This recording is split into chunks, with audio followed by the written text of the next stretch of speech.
Hello, people teacher. Welcome back to Gen Z teacher. I hope you all are doing great.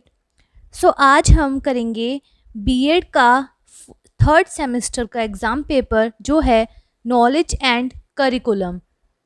ये last year का paper है 23 और 24 session का, right. तो हम स्टार्ट करते हैं। उससे पहले अगर आप इस चैनल पे पहली बार आए हैं तो चैनल को सब्सक्राइब ज़रूर कर लीजिएगा, क्योंकि बीएड थर्ड सेमेस्टर के मैं और भी पेपर्स इस चैनल पे लाते रहूँगी। और ये एग्ज़ाम पेपर राजा महेंद्र प्रताप सिंह स्टेट यूनिवर्सिटी का है, ठीक है। अगर आप आगरा यूनिवर्सिटी के हैं तो भी ये एग्ज़ाम पेपर आपके लिए बहुत यूज़फुल है, तो आप भी ज़रूर देखिएगा और अपने फ्रेंड्स के साथ ज़रूर शेयर कर दीजिएगा ताकि थोड़ी सी उनकी भी हेल्प हो जाए। तो स्टार्ट करते हैं। What is the nature of knowledge in education? ज्ञान में शिक्षा की प्रकृति क्या है? स्टैटिक और अनचेंजिंग? क्या ज्ञान स्टैटिक है यानी स्थिर और अपरिवर्तनीय? नहीं।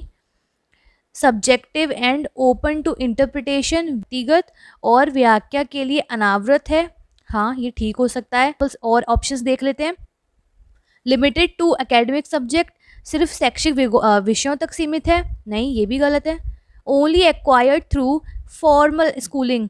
क्या सिर्फ औपचारिक विद्यालय शिक्षा में ही प्राप्त होता है? ये भी गलत है। ज्ञान हमें कहीं भी और किसी से भी प्राप्त हो सकता है। तो आंसर क्या आ जाएगा? Option B. Next question, what is the key principle to consider when organising co curricular activities in school? School में पाठ्य सहगामी क्रियाओं को आयोजित करते समय ध्यान में रखने वाले मुख्य सिद्धांत क्या हैं? तो ऑप्शंस देख लेते हैं। Prioritise academic activity over all others? अन्य गति यानी को करिकुलर एक्टिविटीज़ को जितनी भी आपकी बेसिक एक्टिविटीज़ हैं उनसे सबसे आगे रखना? नहीं। Ensure that activities are only sport related? जो आपकी एक्टिविटीज़ हैं वो सिर्फ खेल से संबंधित होनी चाहिए? नहीं, वो आर्ट, क्राफ्ट, डांस, म्यूज़िक कुछ भी हो सकती है। Align activities with the interest and needs of student? जो एक्टिविटीज़ हैं वो बच्चों के नीड्स यानी उनकी आवश्यकता और रुचियों के अकॉर्डिंग होनी चाहिए? हाँ, ये ठीक लग रहा है। और देख लेते हैं। Limit the number of activities to save resource? Activities को हमें थोड़ा लिमिट कर देना चाहिए ताकि संसाधनों की बचत हो? ऐसा भी नहीं है। तो आंसर क्या आ जाएगा? Option C. What is the primary goal of the curriculum at the senior secondary level? उच्चतर माध्यमिक स्तर पर पाठ्यक्रम का मुख्य उद्देश्य क्या है? To focus exclusively on vocational skill and training? सिर्फ व्यवसायिक कौशल और प्रशिक्षण पर ध्यान देना? देखो, ये आंसर सही हो सकता था, लेकिन यहाँ पे सिर्फ केवल कह दिया यानी ओनली, तो इसीलिए ये ऑप्शन गलत हो जाएगा। Next, to prepare student for college and higher education? विद्यार्थियों को कॉलेज और उच्च शिक्षा के लिए तैयार करना? ये भी ठीक हो सकता है। To provide a broad overview of various subject? विभिन्न विषयों का एक व्यापक अवलोकन प्रदान करना? ये भी हो सकता है, लेकिन अब जो हमारी नई एनईपी 2020 आई है उसमें 11th और 12th में बच्चे अपने इंटरेस्ट के सब्जेक्ट चूज़ कर सकते हैं। अगर ऐसा कुछ होता कि हर सब्जेक्ट का उन्हें ओवरव्यू देना है तो सारे सब्जेक्ट कंपलसरी कर देते, तो ये ऑप्शन भी गलत हो जाता है। To emphasise physical education and sports? शारीरिक शिक्षा और खेल को महत्व देना? ये भी ज़रूरी है, लेकिन पूरा एम यही नहीं है कि सिर्फ फिजिकल एजुकेशन पर ही ध्यान देना है। तो आंसर क्या आ जाएगा? Option B.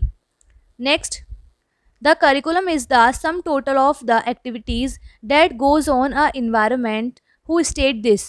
पाठ्यक्रम पर्यावरण में संचालित होने वाली सभी क्रियाओं का योग है। यह कथन किसका है? तो ये कहा था एनन ने। Option C. Activity is not related to physical development? शारीरिक विकास संबंधी क्रिया नहीं है। तो एक्सरसाइज, ये तो फिजिकल एक्टिविटी है। स्विमिंग भी और पीटी भी। क्या नहीं है? डिस्कशन। ऑप्शन सी, वाद विवाद। Main objective of scouting and guiding? Scouting और गाइडिंग का मुख्य उद्देश्य क्या है? स्काउट और गाइडिंग आपने की होगी, अगर नहीं की है तो अब आने वाली होगी कुछ टाइम बाद। तो ऑप्शंस देख लेते हैं, इसके क्या क्या ऑब्जेक्टिव्स होते हैं। Development of citizenship and nationality? नागरिक और राष्ट्रीयता का विकास करना, ठीक है। फिजिकल डेवलपमेंट, सोशल डेवलपमेंट और कल्चरल डेवलपमेंट? तो सबसे बेस्ट आंसर क्या हो जाएगा? Option A. Next, what are the sources of knowledge according to rationalism? अनुभववाद के अनुसार ज्ञान प्राप्ति का आधार क्या है? रेशनलिज्म के अकॉर्डिंग तो क्या है? लॉजिक। जो रेशनलिज्म है वो अपना ज्ञान, उनका सोर्स ऑफ नॉलेज क्या है, लॉजिक। सेंसेस की बात करते हैं तो सेंसेस जो हैं वो एम्पेरिसिज्म का है, एम्पेरिसिज्म का, ठीक। Which domain of objective is not being evaluated through our present system of examination? हमारी वर्तमान परीक्षा प्रणाली में के माध्यम से उद्देश्यों के किस क्षेत्र का मूल्यांकन नहीं किया जा रहा है? तो देखो, क्या नहीं, साइकोमोटर कौशल का तो देखते हैं, ठीक है, जैसे एक्टिविटीज हो गई, आपके एक्सपेरिमेंट्स हो गए, तो वहाँ पे आपकी कौशल देखा जाता है, प्रैक्टिकल्स जो होते हैं आपके। कॉग्निटिव संज्ञानात्मक आपके जो टेस्ट होते हैं, फॉर्मेटिव समेटिव, तो इसमें आपका कॉग्निटिव भी डोमेन भी आपका चेक कर लिया जाता है। लेकिन अभी तक कोई ऐसा टेस्ट नहीं है स्कूलों में जो अफेक्टिव यानी भावनात्मक इवैल्यूएशन कर पाए। है आपके स्कूल में? आप बताइए, जब आप 10th-12th में होंगे या उससे छोटे होंगे तो आपकी फीलिंग्स को इवैल्यूएट करने वाला कोई टेस्ट था कि आपको ये सब्जेक्ट अच्छा लगा, बुरा लगा? नहीं होता है। तो आंसर क्या आ जाएगा? Option A. I hate stories because it is a curse to children. Which educationalist has this statement? मुझे कहानियों से नफरत है क्योंकि यह बच्चों के लिए अभिशाप हैं। ये कहा था रूसो ने। Option A. Psychological foundation play its role in the development of curriculum keeping in view the।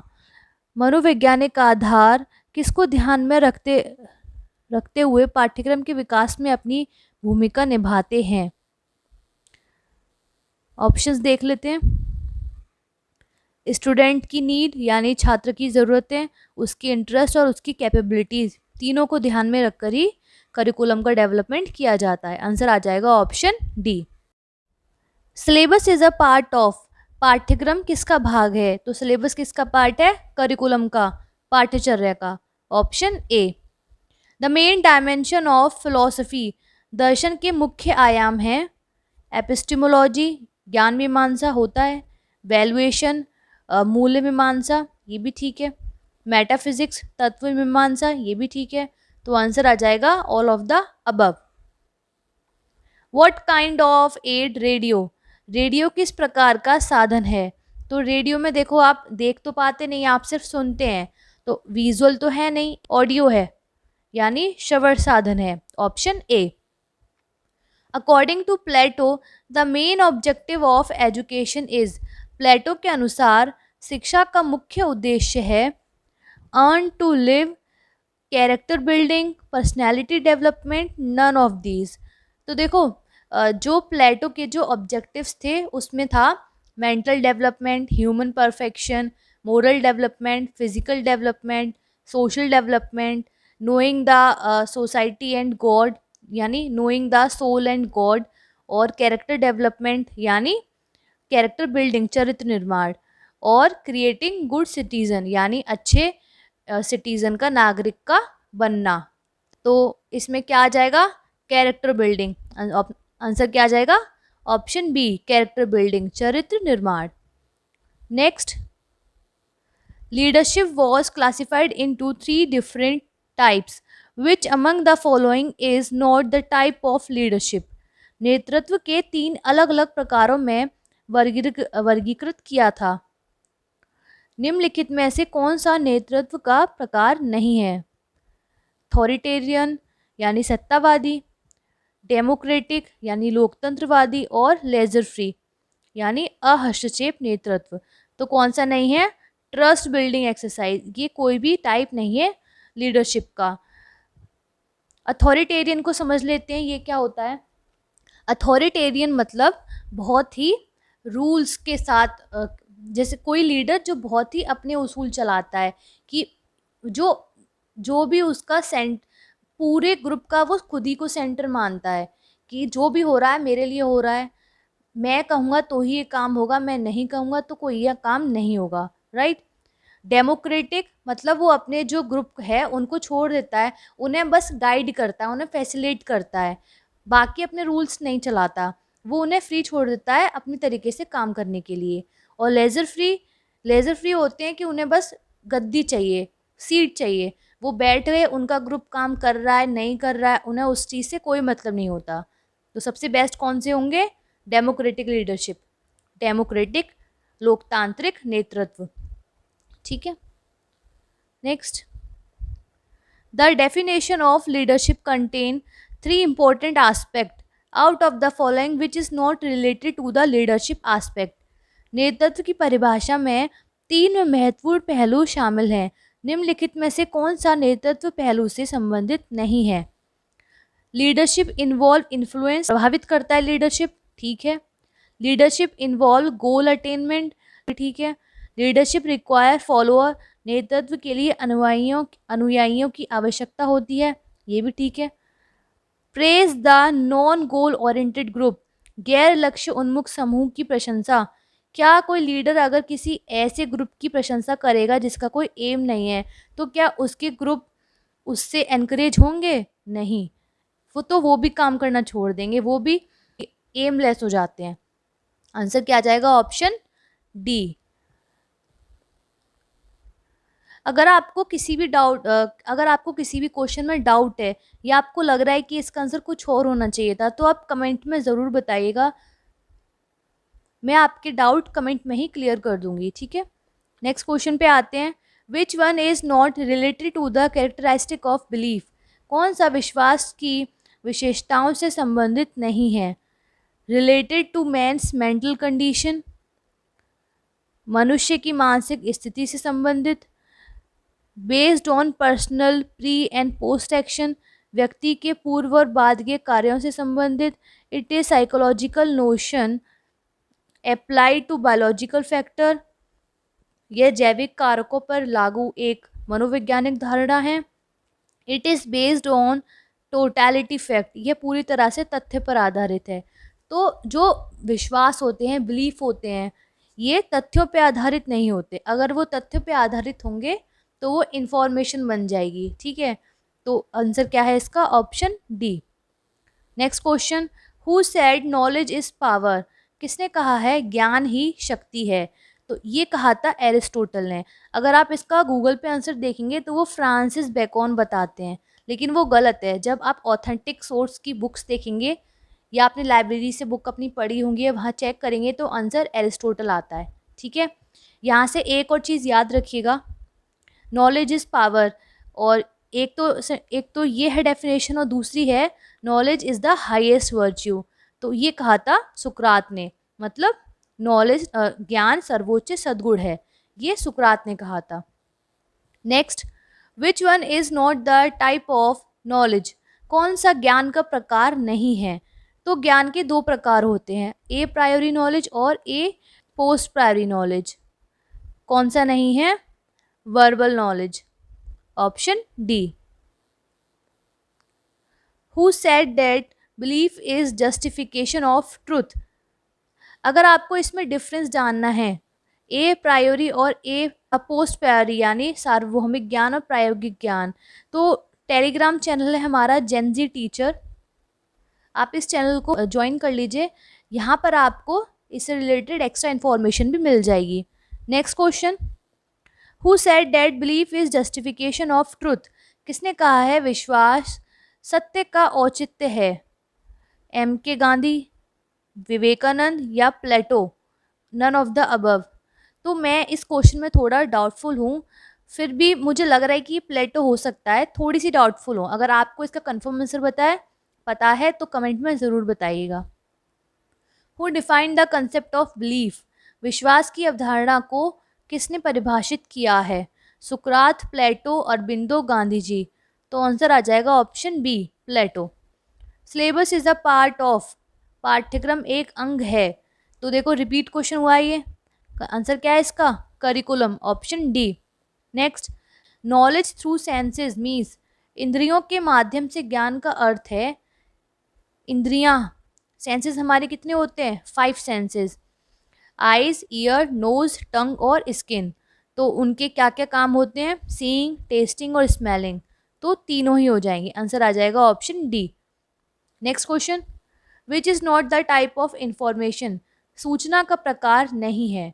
तो सूचना किस प्रकार में हो सकती है? न्यूमेरिकल डाटा भी हो सकता है, कोई वर्बल इंफॉर्मेशन भी हो सकती है, मौखिक जानकारी, या कोई पिक्टोरल पिक्चर फॉर्म में भी हो सकती है।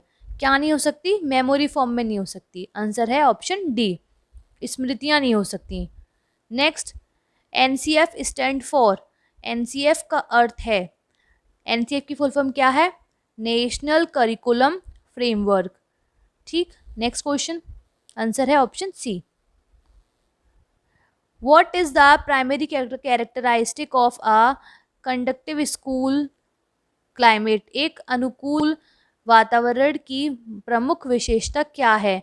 High level of student engagement and participation, विद्यार्थियों की सहभागिता और भागीदारी का उच्च स्तर, ये सबसे मेन पॉइंट है।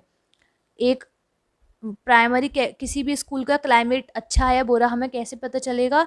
अगर उस क्लास के बच्चे पढ़ाई में या जो भी वो एक्टिविटी कर रहे हैं उनका उसी एक्टिविटी पे सबसे ज़्यादा कंसंट्रेशन है, वो वहीं पार्टिसिपेट कर रहे हैं और वहाँ उनका फोकस ज़्यादा है। ठीक है, अचीवमेंट और एकेडमिक एक्सेलेंस को हम नहीं मान सकते।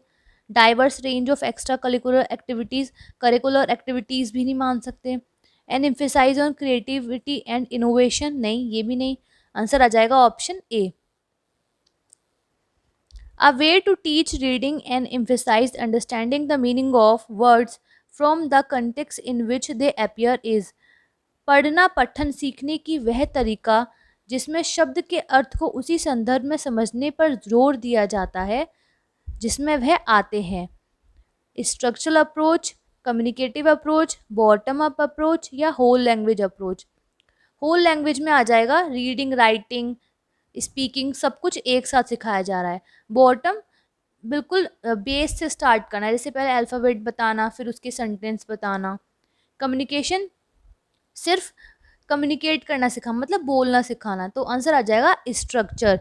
स्ट्रक्चर में आ जाता है जो उसका स्ट्रक्चर है बेस, जैसे एप्पल है तो एप्पल का मीनिंग बताया, जिस फॉर्म में एप्पल है उसी का फॉर्म, उसी का स्ट्रक्चर बताया। तो आंसर आ जाएगा option A. The main goal to increase discipline in the classroom is, कक्षा में अनुशासन बढ़ाने का मुख्य लक्ष्य क्या है? लर्निंग फ्रेंडली इन्वायरमेंट बनाना, ठीक है। गुड बिहेवियर ऑफ स्टूडेंट, ये भी ठीक है। पीस एंड ऑर्डर कराए रखना, ये भी ठीक है। Self discipline among the student, ये भी ठीक है। क्वेश्चन क्या कह रहा है? Main goal to increase discipline, school में डिसिप्लिन बढ़ाने का हमारा उद्देश्य क्या है? तो स्कूल में डिसिप्लिन क्यों चाहिए? ताकि जो स्कूल का वातावरण है वो लर्निंग फ्रेंडली हो पाए, बच्चे उसमें आसानी से सीख पाएँ। तो आंसर क्या आ जाएगा? ऑप्शन ए। ठीक है, next, what is the potential outcome of avoiding teacher self assessment and accountability? शिक्षकों की आत्म मूल्यांकन और जवाबदेही से बचने का संभावित परिणाम क्या है? Limited opportunity for improving teacher practice, शिक्षण पद्धति में सुधार के सीमित अवसर होंगे। ठीक है, अगर टीचर जवाबदेही नहीं होंगे कि हम वो किसी टीचिंग प्रैक्टिस में गलत हुए या नहीं हुए, तो उनमें इम्प्रूवमेंट कैसे आएगा? कंटिन्यूस प्रोफेशन ग्रोथ और डेवलपमेंट, ग्रोथ तो हो ही नहीं पाएगी। फिर improve student engagement and motivation, ये भी नहीं हो पाएगा। Enhance school teacher student relationship, ये भी हो पाएगा। आंसर हमारा क्या आ जाएगा? Option A. What distinguish leadership from micro management? नेतृत्व को सूक्ष्म प्रबंधन के कैसे भिन्न किया जा सकता है? यहाँ पे से आएगा, से कैसे भिन्न किया जा सकता है? Options, micro management focus on empowering and team member को सशक्त बनाने का काम क्या माइक्रो मैनेजमेंट का है? नहीं, ये काम लीडरशिप का है, लीडर का है, तो गलत हो जाएगा। Leadership involve close supervision of every task, नेतृत्व हर कार्य का करीब से पर्यवेक्षण करता है? नहीं, ये लीडरशिप नहीं करता, ये माइक्रो मैनेजमेंट करेगा। Leadership is about guiding and inspiring, not control every detail, ये ठीक है। अगला, micro management foster creativity and innovation, सूक्ष्म प्रबंधन रचनात्मक और नवाचार को बढ़ावा देता है, ये माइक्रो मैनेजमेंट का नहीं, ये लीडर का काम है। तो आंसर क्या आ जाएगा? Option C. कौन सा सही है? Option C. Which of the following best describe the role of administration within an organization? निम्नलिखित में से कौन संगठन में प्रशासन की भूमिका को सबसे अच्छे तरीके से व्यक्त करता है? Setting long term strategic goal, implementing policies and plans, overseeing day to day operation, creating the organizational structure। दीर्घकालीन रणनीतिक लक्ष्यों को निर्धारित करना, नीतियों और योजनाओं को क्रियान्वयन करना, प्रतिदिन की परिचालन का पर्यवेक्षण करना, संगठन संरचना का निर्माण करना। तो एडमिनिस्ट्रेशन का क्या रोल होगा? Overseeing day to day operations, option C. Next, by which technique the tension related problem of student can be removed. विद्यार्थियों की तनाव संबंधी समस्या को कैसे दूर किया जा सकता है? टीचिंग से? नहीं। गाइडेंस और काउंसलिंग से? ठीक। डिसिप्लिन से? नहीं। आंसर क्या आ जाएगा? Option B. Next question, who is responsible for internal discipline of school. विद्यालय के आंतरिक अनुशासन के लिए कौन उत्तरदायी है? State government? नहीं। टीचर और स्कूल का एडमिनिस्ट्रेशन? ठीक है, तो आंसर क्या आ जाएगा? Option B. Next question, the way of leadership in which one person has complete right. नेतृत्व का वह तरीका जिसके अंतर्गत सारे अधिकार एक ही व्यक्ति में समाहित हैं। तो क्या था? डेमोक्रेटिक, इंस्टीट्यूशनल, ऑटोक्रेटिक या कम्युनिस्टिक ऑटोक्रेटिक, निरंकुश। ठीक। An effective remedial measure for addressing disciplinary issue is in school is. School में अनुशासनात्मक मुद्दों को हल करने के लिए एक प्रभावी उपचारात्मक उपाय है increasing the severity of punishment. Punishment को बढ़ा देना, गंभीरता को बढ़ाना? नहीं। पनिशमेंट नेगेटिव है, इसको हम कभी भी ऑप्शन में नहीं मान सकते। Providing opportunities for counselling and support of address cause by behave. ठीक है, काउंसलिंग को हम पॉजिटिव मानते हैं, तो आंसर हो सकता है। सस्पेंडिंग और over expelling student without of clear plan. बिना स्पष्ट योजना के छात्रों को निलंबन या निष्कासित कर देना? नहीं, ये भी गलत है। तो आंसर क्या आ जाएगा? Option B. The best evaluator of teacher's ability and character. शिक्षक की योग्यता एवं आचरण का सबसे अच्छा मूल्यांकन करता है कौन? स्टूडेंट, प्रिंसिपल, एक्सपर्ट या सोसाइटी? बच्चे। स्टूडेंट सबसे ज़्यादा इवेल्युएट कर सकते हैं कि टीचर उनका अच्छा है या नहीं। Answer A. Who said this? The teacher is the maker of man. शिक्षक मनुष्य का निर्माता होता है, यह कथन किसका है? आंसर क्या है? Option B, John Adam. Leadership simply means of getting a group of people to move in a certain direction. Who said this? नेतृत्व व्यक्तियों के समूह का निश्चित दिशा में ले जाने का साधन है। पीटन ड्रकर, मार्टिन ब्रॉडवेल या स्टॉकडेल? तो ये स्टेटमेंट है ऑप्शन बी, मार्टिन ब्रॉडवेल का। ठीक। Who was the chairperson of NCFTE 2009? पाठ्यक्रम की रूपरेखा NCFT 2009 की विशेषज्ञ समिति के अध्यक्ष कौन थे?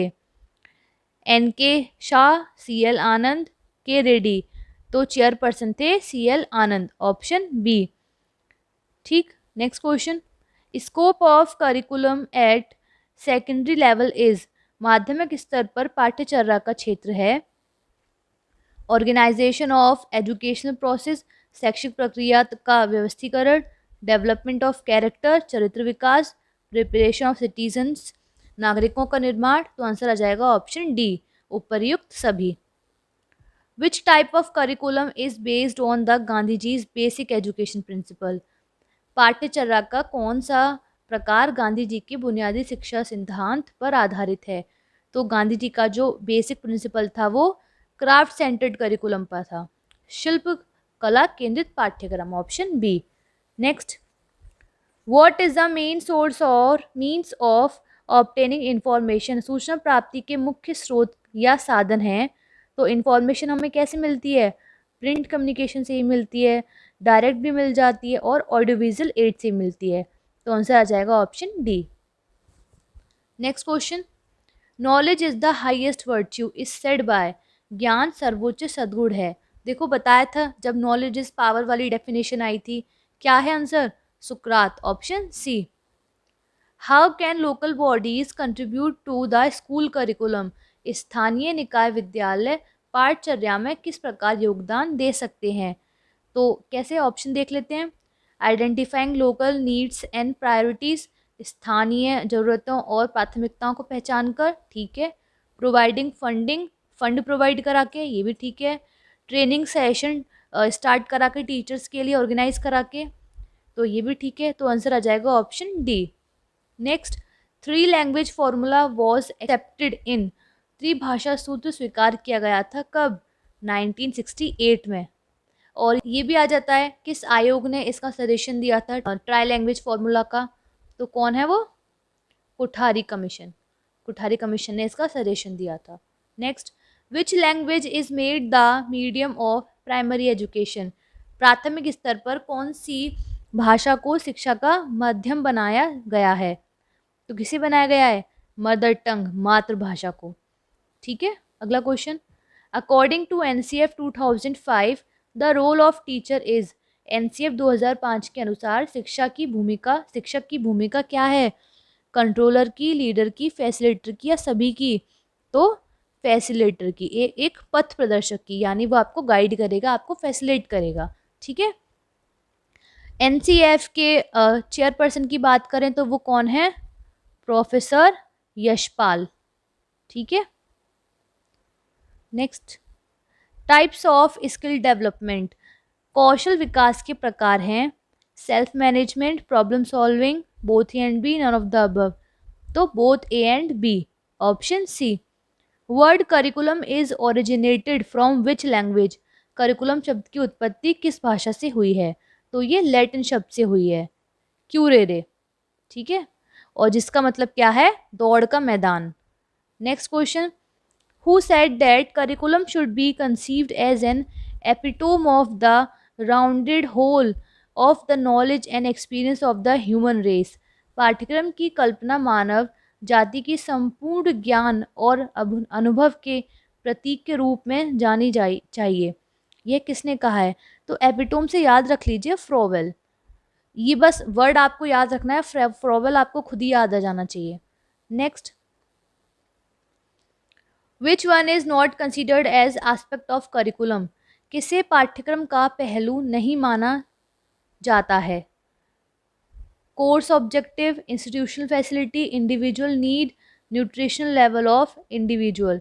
तो किसे नहीं माना जाएगा? Nutritional level of individual, option D, व्यक्ति का पोषण स्तर। अगला question, through the function of planning, organising, directing and controlling, by which process the goals are set and achieved in the institution, नियोजन, आयोजन, निर्देशन एवं नियंत्रण के कार्य के मध्य में संस्था के किस प्रक्रिया द्वारा लक्ष्य निर्धारित व प्राप्त किए जाते हैं? मैनेजमेंट, डिफरमेंट, एनक्रोचमेंट या अबेटमेंट, प्रबंधन, स्थगन, अतिक्रमण और निर्वारण। तो ये कौन करेगा? मैनेजमेंट करेगा, option. Which of the following is not a को करिकुलर एक्टिविटी, कौन सी इसमें पाठ्य सहगामी गतिविधि नहीं है? तो स्टूडेंट काउंसिल, ये होता है छात्र परिषद, school theatre, writing club, cricket competition. तो ये भी है, राइटिंग क्लब भी है।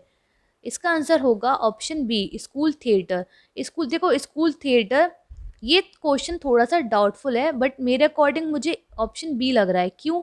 क्योंकि स्कूल थिएटर एक जगह है जहाँ पे सारी एक्टिविटीज़ होती हैं, कोई एक्टिविटी का नाम तो है नहीं स्कूल थिएटर, तो ये एक प्लेस का नाम है, स्कूल में एक प्लेस है, इसीलिए मुझे लगा कि इसका आंसर बी होना चाहिए। वरना को करिकुलर एक्टिविटीज़ ये सारी ही हैं, सभी रिलेटेड हैं। स्कूल स्टूडेंट काउंसिल भी को करिकुलर एक्टिविटीज़ के लिए बनाए जाते हैं। ठीक है ना। Next question, leadership is an influence in which the person who occupy the position of leadership influences the other individuals who said, नेतृत्व एक प्रभाव है जिसमें नेतृत्व के पद पर आसीन व्यक्ति दूसरे व्यक्तियों को प्रभावित करता है। ये किसने कहा है? तो ये कहा है बैरोन ऑफ बायरन ने, option C. Out of the following which is not related to indiscipline in school, निम्नलिखित में से कौन सा स्कूल में अनुशासनहीनता से संबंधित नहीं है? Telling lie, bunking class, neglect the homework, regular in class. तो रेगुलर इन क्लास ये तो इनडिसिप्लिन नहीं, ये तो डिसिप्लिन है, तो आंसर आ जाएगा option D. Which committee suggested the inclusion of society useful productive work SUPW at the school stage, किस समिति ने विद्यालय स्तर पर समाज उपयोगी उत्पादक कार्यों को शामिल करने का सुझाव दिया? तो SUPV का मतलब है सोशली यूजफुल प्रोडक्टिव वर्क। ठीक है, थोड़ा सा सेम इसी से है, बस सोसाइटी की जगह सोशली आ जाएगा। सोशली यूजफुल प्रोडक्टिव वर्क ये स्टार्ट किया था, ये SUPW स्टार्ट किया था ईश्वर भाई पटेल कमेटी ने। कब? 1977 में। ठीक है। What is the full form of NCPCR? NCPCR की फुल फॉर्म क्या होती है? तो इसकी फुल फॉर्म होती है national commission for protection of child rights, यानी ऑप्शन ए। ठीक है, इसके बारे में थोड़ा सा और जान लेते हैं। तो ये मार्च 2007 में स्टार्ट हुआ था। किसके अंडर? चाइल्ड राइट एक्ट के अंदर। चाइल्ड राइट एक्ट 2005, इसके अंदर ये मार्च 2007 में स्टार्ट हुआ था। There should be the behaviour of a teacher in the classroom is, कक्षा में शिक्षक का व्यवहार होना चाहिए फ्री, डेमोक्रेटिक, ऑटोक्रेटिक या इमेजिनेटिव। क्या होना चाहिए? डेमोक्रेटिक। ठीक है, ऑप्शन बी प्रजातांत्रिक। Which method is use for developing teaching skill, शिक्षक कौशल के विकास के लिए कौन सी विधि उपयोगी है? Self study, micro teaching, simulation teaching या नन ऑफ दीज। तो कौन सी है? Micro teaching. माइक्रो टीचिंग के बारे में थोड़ा और डिटेल में जान लेते हैं। तो ये सबसे पहले कहाँ ओरिजिनेट हुआ था? ऑक्सफोर्ड यूनिवर्सिटी में। किसने किया था? DW एलन ने। कब? 1963 में। ये तो हो गई फॉरेन की बात। इंडिया में इसे इंट्रोड्यूस किसने किया था? DD तिवारी ने। कहाँ पे? CPI इलाहाबाद। CPI का मतलब centre for promoting innovation, Allahabad में है ये। 1967 में इन्होंने इसकी इंट्रोडक्शन किया था, यानी इसको लोगों के सामने लाया था कि ऐसा भी कुछ होता है टीचर की स्किल्स को इम्प्रूव करने के लिए, जिसे हम माइक्रो टीचिंग कहते हैं। जैसे कौन कौन सी स्किल? जैसे skill of example illustration, skill of explanation, skill of stimulus variation. ठीक है। Next question, the step to get knowledge are, ज्ञान प्राप्त करने के पद हैं मनन, श्रवण, निधिध्यासन। ये तीनों ही होते हैं। तो आंसर आ जाएगा option D. Philosophy is the science of knowledge, किसने कहा था? ज्ञान दर्शन का विज्ञान है, ये कहा था फिक्टे ने। Option C. According to Bloom the purpose of education are, Bloom के अनुसार शिक्षा के उद्देश्य कितने हैं? उन्होंने 3 बताए थे। CAP से आप याद रखिए, कैप से। कॉग्निटिव, अफेक्टिव और साइकोमोटर। कितने हैं? 3 objectives. Option C. Nature of knowledge is, ज्ञान की प्रकृति है नॉलेज एक साध्य के रूप में और नॉलेज एक साधन के रूप में। तो नॉलेज दोनों ही है, एक साधन भी है और साध्य भी। तो आंसर आ जाएगा option C. Next, which method of acquiring knowledge is developed by Aristotle, अरस्तु ने ज्ञान प्राप्त करने की कौन सी विधि विकसित की? तो एरिस्टोटल ने इंडक्टिव और डिडक्टिव दोनों ही मेथड डेवलप किए थे। कभी कभी डिडक्टिव में फ्रांसिस बेकन भी आ जाता है, क्योंकि फ्रांसिस बेकन ने इस मेथड को फेमस कर दिया था। उन्होंने इसको इतना यूज़ किया कि लोगों की नज़रों में ये ज़्यादा यूज़ होने लगा, डिडक्टिव मेथड। इसीलिए कभी कभी पूछ लेते हैं कि फादर कौन है डिडक्टिव मेथड का, तो वहाँ पे फ्रांसिस बेकन भी ऑप्शन में आ जाता है। तो आंसर आ जाएगा option C.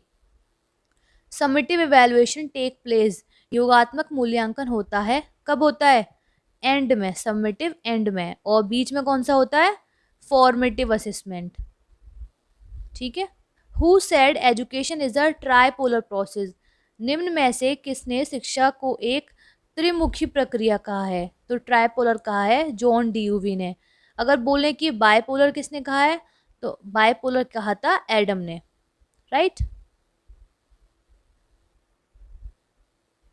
Next, for knowledge which word is use in Upanishad, Upanishad में ज्ञान के लिए कौन सा शब्द प्रयोग हुआ है?